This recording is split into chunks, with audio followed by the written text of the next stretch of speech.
Hello, my name is Elijah Wells, and today's review is P.T Anderson's new movie, Licorice Pizza.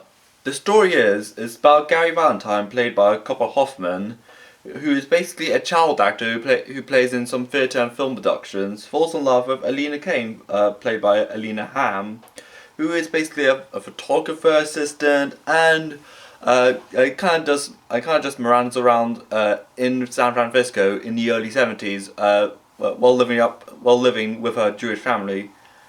The movie, of course, takes place mostly around two things: that Gary sets up like a waterbed shop and hustles off that.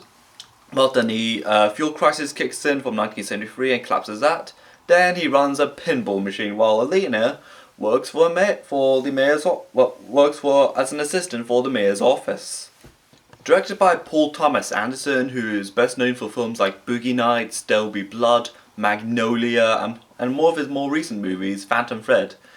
Yeah, this movie follows a similar aesthetics, being 70s California, like the movie Boogie Nights and Inherent Vice, which he is known for, of course. And of course, boasts some incredibly strong performances, particularly the two debut performances of Cooper Hoffman and Alina Hamm, who the latter which is an indie musical artist. But don't worry, it does have some regulars, like well-known acting vets like Sean Penn, Bradley Cooper, Maya Rudolph, to name a bunch. And of course, the movie does have some incredibly gorgeous cinematography, which is done by none other than the film's director, Paul Thomas Anderson, who did the cinematography for his previous film, Phantom Thread. The soundtrack in the movie is again very gorgeous, particularly in the trailer and in the movie. It did feature Life on Mars from David Bowie, and it did feature songs from Jim Morrison, Paul McCartney, and Sonny Bono, and also the film's composer Johnny Greenwood, even though Radiohead came to the music scene somewhere in the early 90s, but he composed the film, so I'll let him off the hook. What a lot of his films does, which impresses me, is his mise-en-scène, his cinematography, and his production design. Again, considering this is early 70s San Francisco we're talking about, the movie is so beautifully shot, particularly in the in like the restaurant scene, and particularly there was one shot of the film where Alina leaves her office for the day, and it's just black all around except this rectangle where it's just orange red color, and a silhouette of a body clashing against it. And also there's the end credit scene at the end where we see both Gary and Lena pretty much are walking down the street, again with the silhouette clashing with the evening clouds of California, which is such a gorgeous shot to be worth it. Although the movie has some really sharp dialogue, the humour and the romance in the film is pretty incredible. Yeah, I'm not the biggest fan of romance, but I think the humour of the film sells it for me. Particularly when Alina comes over to his house to flash her tits at him, then just slaps him and just walks up and huff and puff. Then Alina, played by Alina Hamm, if I pronounce her name correctly, come to think of it, but who cares? Basically argues with her sisters just because she has a boyfriend, and just randomly walking into her house wearing nothing but her underwear when she was like modelling for the waterbeds show she was doing.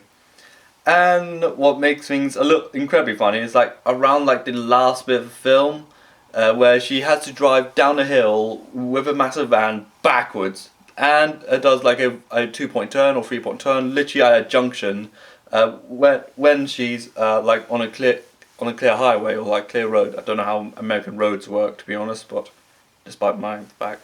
But anyways, what's also interesting that her sisters in the movie are actually her sisters in real life, and also appear in her band Ham. Yes, and she is in real life a indie musician. Apparently, Paul Thomas Anderson directed her music videos on some occasions, which is again very, very interesting.